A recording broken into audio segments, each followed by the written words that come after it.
have seen the barn of my family, clothes and everything scattered in the rain.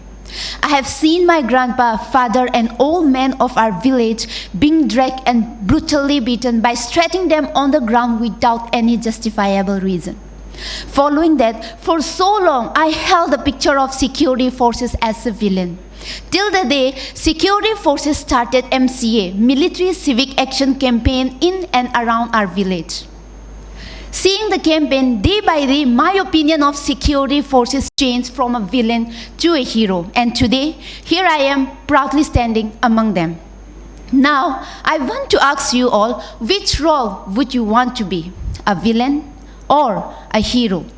Respected chief guests, chairperson, jury members, co-participants and audience, I, Rifle Women HT Anal of Assam Rifles, strongly support the given motion. First of all, I would like to remind every security personnel present here that preserving human rights is the core of our preamble, our constitution, our fundamental rights. And we, security forces, have willingly taken a pledge to abide by the constitution and law of the nation, even with the cause of our life with esteem, faith, and truth. But unfortunately, the study conducted by a number of states have shown that a wide range of human rights are affected by counter-terrorism measures.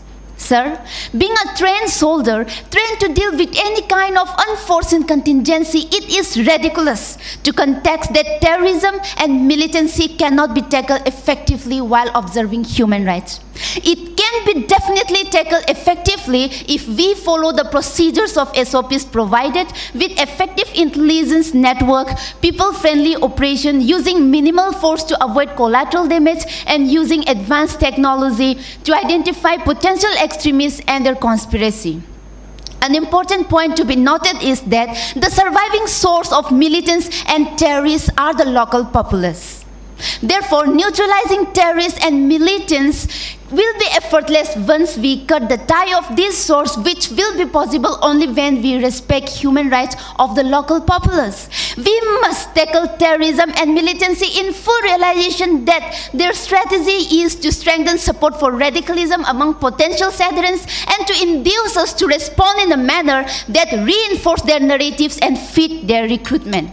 At the moment, the more terrorists we kill, the more they multiply. We need to plant the seed of trust and win the hearts and minds of our people instead of killing them in the web of friction while combating terrorists and militants. It is necessary for us to be conscious that the agony of grievance and vengeance does not pass on to the generation to generation. Otherwise, I'm sorry to say, but we will have to see another Kashmir.